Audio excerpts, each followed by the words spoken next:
Kalian pengen tahu cara menyimpan banyak data seperti ini di dalam satu tempat? Itu caranya gampang di dalam Python. Kalau kalian pengen tahu, kalian harus ikutin video ini.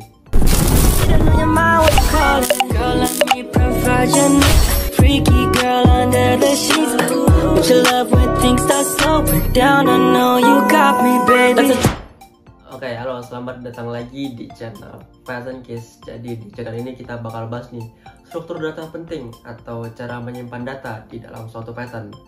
Untuk ini kita bakal bahas tentang yang namanya list, kemudian yang namanya set, dictionary, dan tuple. Kita bakal bahas nih semua yang saya sebutkan tadi di video kali ini. Pertama kita bakal bahas dulu nih yang namanya list. Jadi apa itu list? List adalah suatu struktur data yang fleksibel yang kalian bisa gunakan di dalam Python. Di list ini kalian bisa menyimpan banyak data, kalian bisa mengubah datanya, dan kalian bisa mencampurkan atau menambahkan datanya lagi. List ini sifatnya mutable, kalian bisa ubah isi list di dalamnya tetapi dengan tempat yang sama. Kita bakal langsung aja contohkan nih di dalam codingannya, pastinya menggunakan bahasa Python. Di sini saya punya list buah, isinya ada apel, ada jeruk, dan ada mangga. Seperti yang saya bilang tadi kan, jadi 3 value ini bisa disimpan di dalam satu tempat, yaitu di list sini. Di sini kita nyimpan variabel buah atau list buah, isinya apel, jeruk, dan mangga. Kalau kita mau ngeprint dari apel, maka kita harus print buah dalam kurung 0. Kenapa 0? Karena kalau di dalam list itu hitungnya itu bukan 1, 2, 3, tapi adalah 0, 1, 2, 3. Jadi 0 itu adalah indeks atau data pertamanya. Di sini kalau saya print buah dalam kurung 0, maka dia output yang dihasilkan adalah seperti ini, yaitu adalah apel. Kemudian ya, kalau kalian mau akses yang nomor 2, kalian tinggal ganti aja nih jadi indeks ke 1. Jadi kalau ini dijalankan maka outputnya adalah jeruk. Di list ini juga kalian bisa menambahkan yang saya bilang tadi, menambahkan data di dalamnya dengan menggunakan yang namanya append. Jadi append ini dia bisa menambahkan data di dalam list tersebut. Contoh seperti ini, buah.append dalam kurung nama buahnya. Sini saya mau buah pisang. Jadi kalau buah ini di print maka akan menghasilkan apel, jeruk, mangga, dan pisang. Kalian bisa lihat nih, jadi dia ada nambah nih, ada satu tambah data yaitu pisang, dan pisang ini bakal ditambahkan di akhir. Kemudian kalian bisa juga nih ubah yang saya bilang tadi, di list ini bisa diubah datanya. Kalian bisa ubah datanya. Di sini saya mau ubah data jeruk. Saya mau ubah data jeruk menjadi durian.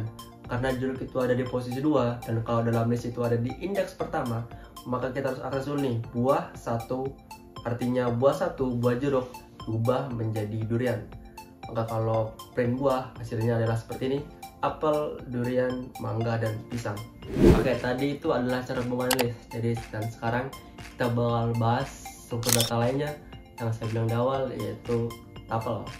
Jadi di tuple ini mirip dengan list sebenarnya, cuma di tuple ini dia tidak bisa diubah datanya, atau saat kalian menginputkan datanya tuh udah permanen, kalian tuh nggak bisa ubah sama sekali. Even menambahkan juga itu nggak bisa ya. Dan kenapa di tuple ada? Karena tuple ini untuk keamanan. Contohnya kalian bisa membuat suatu password nih, atau login admin, biasa menggunakan tuple. Jadi kalian bisa buat username dan passwordnya itu tidak bisa diubah oleh siapapun, sehingga membuat keamanan program menjadi lebih bagus dan lebih baik. Untuk penggunaannya tuh kurang lebih sama untuk seperti list, cuma kalau di tuple dia menggunakan tanda kurung seperti ini.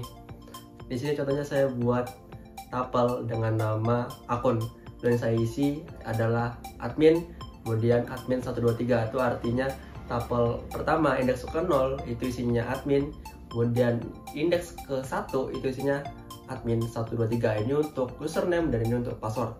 Nah, ketika saya mau mengakses username-nya, saya tinggal ngeprint nama tuple-nya, yaitu adalah akun, kemudian kurung siku 0. Maka saya itu kalian bisa jalankan dan hasilnya adalah dia akan menampilkan username-nya. Dan di sini kalian tidak bisa ubah ya untuk username dan passwordnya. Kalau kalian nggak ngerti aja, kalian silahkan coba sendiri gitu. Kita bakal lanjut nih ke selanjutnya, yaitu set. Kalau kalian bisa lihat nih, set itu sama seperti list juga, cuma bedanya adalah kalau set itu tidak bisa duplikasi. Kalau list kalian bisa buat seperti ini, jadi datanya itu ada double atau duplikat. Sedangkan kalau di set itu kan nggak bisa buat datanya duplikat ya, atau datanya sama tuh sama sekali nggak boleh. Jadi set ini lebih bagus kalau kalian mau buat datanya yang nggak boleh duplikat seperti itu. Nah untuk penggunanya tuh sangat gampang ya. Jadi kalian tinggal, ini untuk penggunanya kita langsung contohkan aja di sini. Di sini saya buat set dengan nama variabel itu angka sama dengan dalam kurung isi dari setnya. Di sini bukan dalam kurung biasa ya, tapi dalam kurung kurawal. Saya sih di sini 1, 2, 3, 4. Kemudian saya print angka, maka output yang dihasilkan adalah seperti atas. Coba nih kalau kalian nambahkan duplikat nih, contoh saya kasih 4-nya 4 lagi nih. Kalau program di running maka akan error seperti ini ya.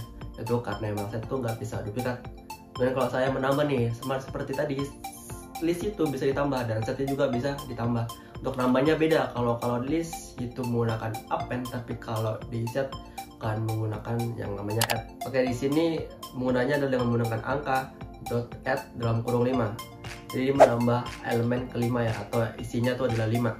Nah saat print angka maka hasilnya adalah 1, 2, 3, 4, dan 5. Oke, seperti itu.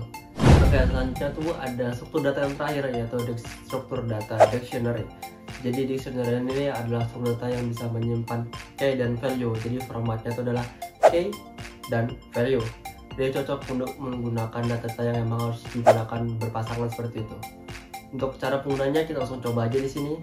Untuk penggunanya kan saya mau buat di sini dictionary bernama siswa. Jadi saya isi key-nya adalah nama dan value-nya adalah Budi. Berarti dictionary ini mengandung nama sebagai key dan Budi sebagai value-nya. Saat saya mau print nama, kalian tinggal panggil aja print siswa dalam kurung nama. Jadi bakal menghasilkan namanya adalah value-nya, yaitu si Budi. Kemudian kalau saya print siswa, kalau dia akan menghasilkan seperti ini guys. Di dictionary pun kalian tuh harus buat key-nya tuh harus unik, yaitu harus bisa berupa string, angka, dan tuple. Jadi untuk key ini kalian bisa buat seperti integer seperti ini atau seperti string seperti ini. Oke, jadi sekian aja untuk 4 struktur data yang sudah kita gunakan tadi, yaitu ada list, ada tuple, ada set, dan ada dictionary. Jadi dengan data-data seperti ini atau dengan struktur data seperti ini, kalian bisa menyimpan banyak data atau banyak value di dalam ini. Oke, jadi di video terakhir atau di video bagian pertama terakhir, di video 9 kita bakal bahas tentang namanya error handling. Jadi membuat program kalian ini berjalan terus menerus, atau error yang ditampilkan itu adalah error yang bisa dimengerti oleh user. Itu akan menarik, jadi harus ditunggu untuk video 9-nya. Oke, terima kasih.